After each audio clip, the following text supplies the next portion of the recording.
রতন বাজারে বসে ওরা গান গাইছে।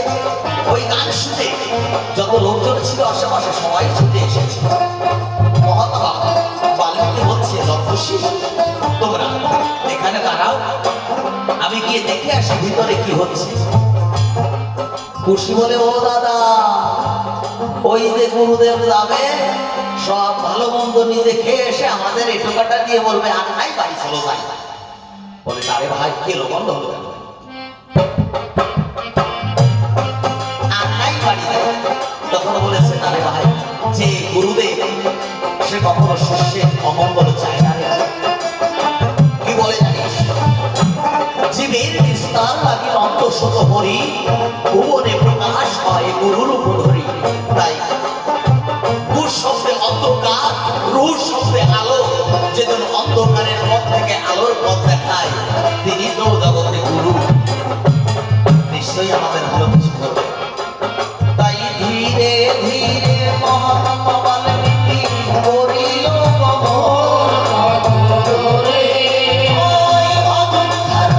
সবাই দিয়েছে যখন ভিতরে প্রবেশ করেছে, বলেছে, মনিবর আপনি এসেছেন, আসন গ্রহণ করুন। বলেছে, তোমাদের যোগ্য কাজ কি সম্পূর্ণ হয়েছে? বলে, না। তাহলে এখানে একটা শুভ কর্ম হতে চলেছে, তাই একটা কথা নেবে, কোন শুভ কর্ম করার আগে একটু রামায়ণ গান দেবে। রামায়ণ গান, হ্যাঁ, কোন শুভ কর্ম করার আগে রামায়ণ গান দিতে হয়। রামায়ণ গান লক্ষণ বলে, আরে এখন তো মশাই আপনার রামায়ণ রামায়ণ। মহাত্মা বাল্মীকি বলেছে, কি কথা বললে লক্ষণ? তুমি রামের ছোট ভাই, তুমি আজ রামের ছোট ভাই হয়ে ওই রাম নামের অবজ্ঞা করছো। দেখো, শত শত গরু দান করলে পরে যে ফল হয়, এক রাম নামে সেই ফল পাওয়া যায়। শত শত অশ্বর যজ্ঞ করলে যে ফল হয়, এক রামায়ণ গানে সেই ফল পাওয়া যায়। আর তুমি সেই রাম নামের অবজ্ঞা করছো। তুমি জানো ওই নামের গুণে পাষাণ ভাসে সুলানো জলে,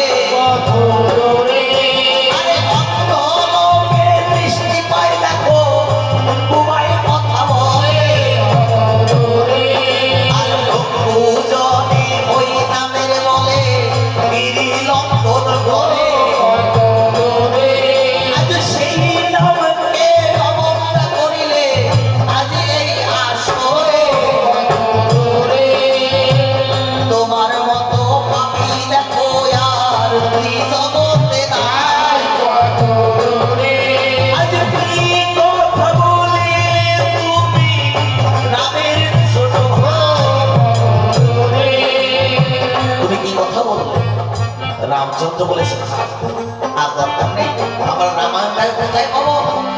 বলে, আমি আসার সময় দেখে এলাম অযোধ্যার পুরাতন বাজারে দুটো ভালো নেচে নেচে রামায়ণ গান গাইছে, তুমি তাদেরকে নিয়ে এসে হনুমানকে পাঠিয়ে দিয়েছে। হনুমান গিয়ে দেখতে পায় লব আর খুশি বিনা বাজিয়ে রামায়ণ গান গায়। আনন্দে হনুমান আত্মহারা হয়ে উঠেছে। তখন লব খুশিকে সন্দেহ করে দেখো হনুমান নিয়ে গেল ওই অযোধ্যার রাজসভায় দর্শন দিল। যখন অযোধ্যার রাজসভায় দেখা দিয়েছে, সবাই ওই লঙ্কুশকে দেখে চমকে উঠেছে। একই সুমিত্রা করে ওই কৌশলটা একান করে ছুটে এসেছে যে আমাদের রাম আর লক্ষণ আবার ফিরে এসেছে। আমাদের রাম লক্ষণ ফিরে এসেছে। সমস্ত অযোধ্যাবাসী দেখে চিনতে পারছে যে ছোটবেলায় রাম আর লক্ষণকে যেমন দেখতে ছিল, তেমনই অবিকল আমার রাম আর লক্ষণ আবার ফিরে এসেছে। তখন সবাই বলছে, ওরে বালক, তোদের পরিচয় কি বল?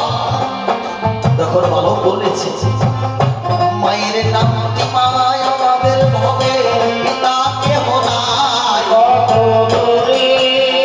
মুনির বর দয় পুত্র, আমরা দুটি ভাই। না রে বালক, এই যে কারো শেখানো কথা রে বালক, সত্য করে তোদের পরিচয় দে। বলেছে, না,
তো ভালো না ভাই, এ তো আমাদের কথা, এই আমাদের কথা আমাদেরকে শোনাচ্ছে, ভালো না ভাই। কারণ উত্তরাখণ্ডের কথা জানা ছিল না, পরিপূর্ণ ছিল না, তাই বলতে পারেনি। তখন রামচন্দ্র আর লক্ষণ ভরত শত্রুঘ্ন গিয়ে বলেছে, ভালো তোমাদের সঙ্গে যুদ্ধ করেছি, বলো সত্য করে তোমাদের পরিচয় বলো ভালো। তখন মহাবাবা বাল্মীকি বলেছে, কেন মনোবল, কেন রামচন্দ্র তুমি চিনতে পারছো না? এই তো এই তো এই তো সেই মা সীতার তনয়, এই তো মা সীতার তনয়, এই তো লব, এই তো খুশি, আজ এরাই তো মায়ের সন্তান। যখনই বলেছি সুমিত্রা কৈকেয়ী কৌশল্যায় আঘাত করে ছুটে এসে লবকুশকে জড়িয়ে ধরেছে, বলেছে ওরে দাদু ভাই, আজ বলতে পারিস এই অযোধ্যার সেই লক্ষ্মী মা আমাদের সীতা কেমন আছে? রামচন্দ্র এসে বলছে, বলো বাবা বল, সেই হতভাগী কি আর জীবনে বেঁচে আছে? বল, সে বেঁচে থাকতে পারে না। আমি যে কত তাকে অত্যাচার করেছি, আমি এই প্রজাদের কথা শুনে তাকে নির্মম ভাবে আমি তাকে ভালোবাসা দিয়েছি, সে আর বেঁচে থাকতে পারে না।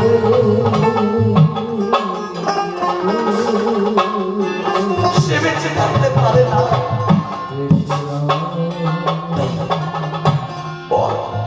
বলেছে না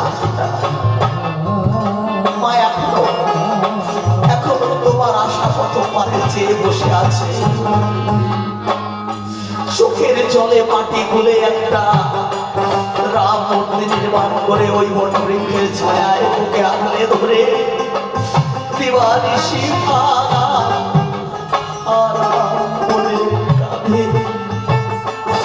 সে যে এখনো তোমার পথ মনে চেয়ে বসে আছে। পিতা, তুমি একটিবার গিয়ে মায়ের নিকটে মাকে নিয়ে আসো। পিতা,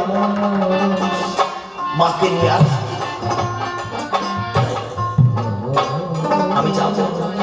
লক্ষ্য বলছি না দাদা, শুধু তুমি একা নয়, আমি যে মাকে আমি বিনায় অপরাধে ওই বনবাসী করেছিলাম, আমি সেই মায়ের চরণে ক্ষমা চেয়ে আমি মাকে আবার ফিরিয়ে আনবো।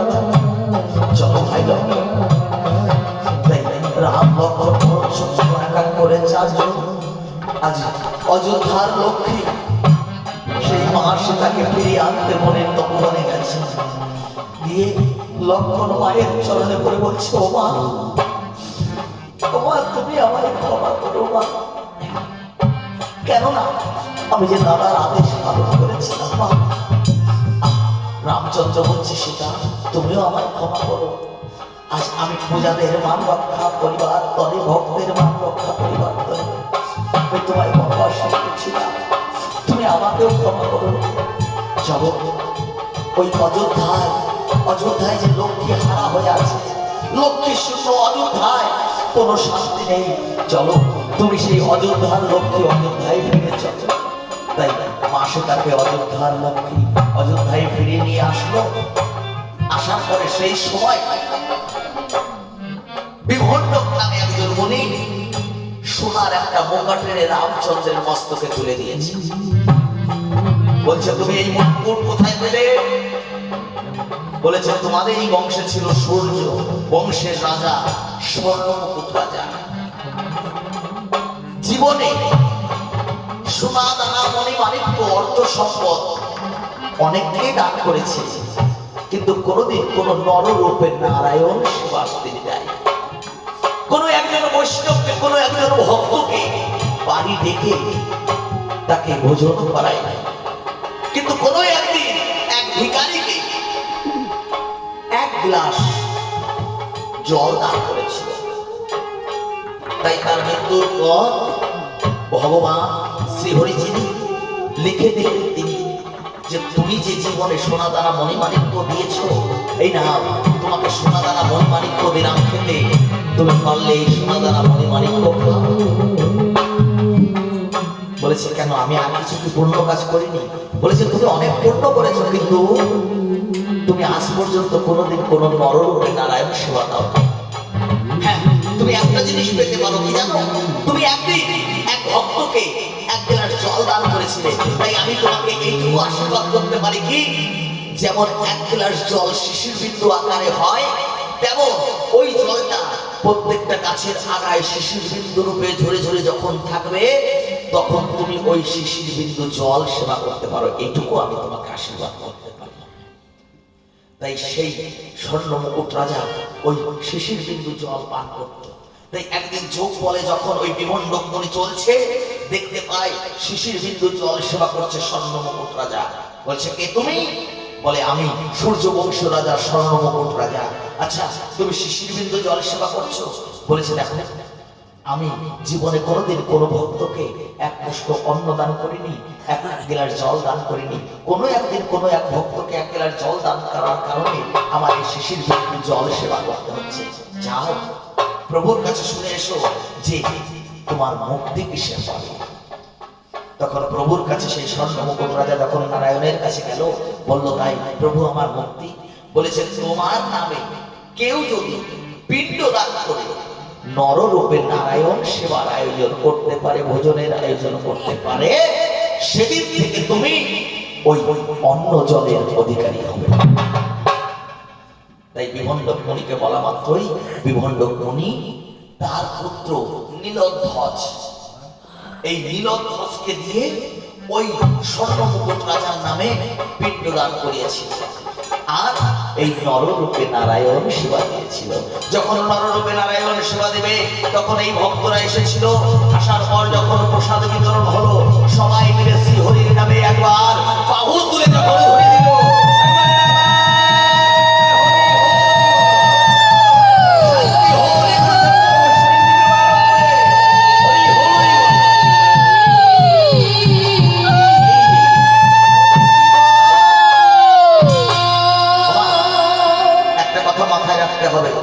বৈষ্ণব সেবায় গেলে পরে ধ্বনি না দেওয়া পর্যন্ত প্রসাদ গ্রহণ করতে নেই।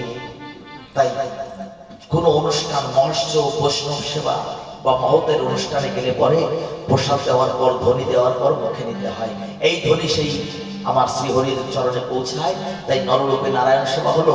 ওমা, হয় না, একটু বসো বসো, হয়ে গেছে, আরেক গান আছে, হয় না, হয় না, বসো বসো, দেখছি বসো, হয়ে গেছে। চরণগুলি রামচন্দ্র সেবা বাবা না, রামচন্দ্রের সেবা সেই সেবা পেয়ে উঠবেন তো, রামচন্দ্র সেবা দিক। তাই আজকে করেছে, যখন অন্ন সেবা হয়ে গেল, তখন মনে বলছে, দেখো, আজ তুমি ভোজন দিলে, কিন্তু ভোজন অন্তে ভোজন দক্ষিণা দিতে হয়। একজনকে পারো, পাঁচজনকে পারো, দশজনকে পারো, সবাইকে পারো, 1 টাকা হলেও পূর্ণ 1 টাকা দক্ষিণা দিতে হয় ভোজন অন্তে। তাই আমাকে যে ভোজন দক্ষিণা চাই, তাই মা বললো, আমি ভোজন দক্ষিণা কোথায় পাবো? আজ ওই রামচরণের ধুলি আমি ভোজন দক্ষিণা হিসাবে সকল ভক্তকে দেব। তাই কি করেছে, মা আঁচল পেতে ওই রামচরণের ধুলি নিয়ে সবাইকে কিঞ্চিত কিঞ্চিত ধুলি অর্পণ করলেন। আর মা হনুমানকে ধুলি দিল না। মা মনে মনে চিন্তা করেছে, আমার জন্য হনুমান এত কিছু করলো, তাই আমার গলের মুক্তোর মালাটা আমি হনুমানের গলায় দেব। তাই মা যখন ওই হনুমানের গলায় মুক্তোর মালাটা পরিয়ে দিয়েছে, তখন হনুমান কি করেছে, কারণ ওই যে বিভণ্ডক মুনি যখন এসেছে, তখন রামচন্দ্র মনে মনে চিন্তা করেছিল যে কি, আজ বিভণ্ডক মুনি তার পুত্রকে দিয়ে স্বর্ণ মুকুট মুনি রাজার নামে পিণ্ডদান করিয়েছে, কিন্তু অসীতা, আমি জীবনে জানি না আমার পিতা কাউকে দান করিয়েছে কিনা। তাই আজ যখন এত ভক্তরা এসেছে, আমার পিতার নামে এই যজ্ঞর আর প্রয়োজন নেই।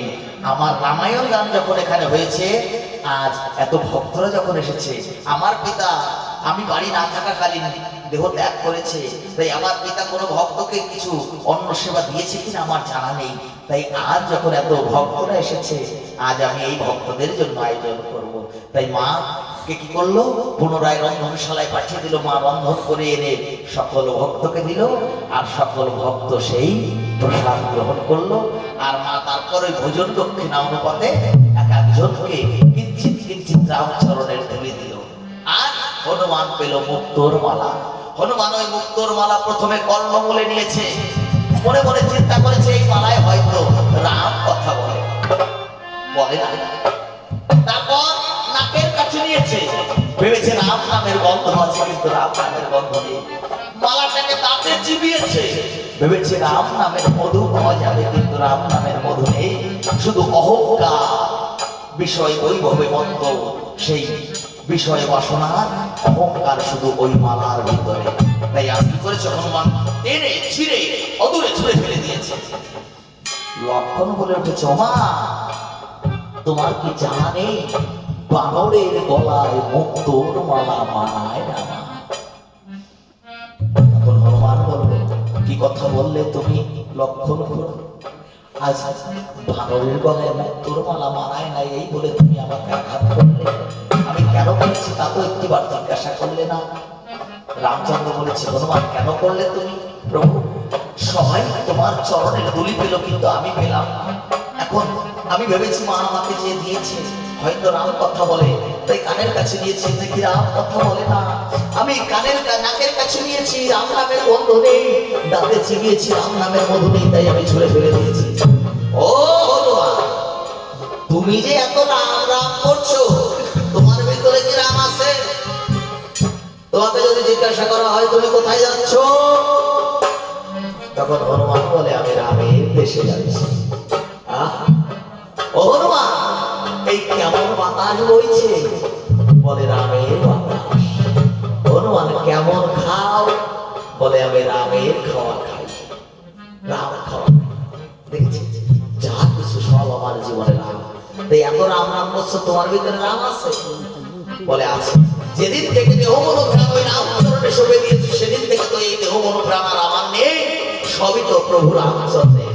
ও তাই যদি হয় তাহলে আমার এই দেহে আমি দেখাতে পারতাম, কিন্তু প্রভু রামচন্দ্র বলল, হনুমান তুমি দেখাও আমি আছি। তাই প্রভু অভয় বাণী দিল। হনুমান তখন রাম রাম বলে হনুমানের বক্ষে হাত দিল।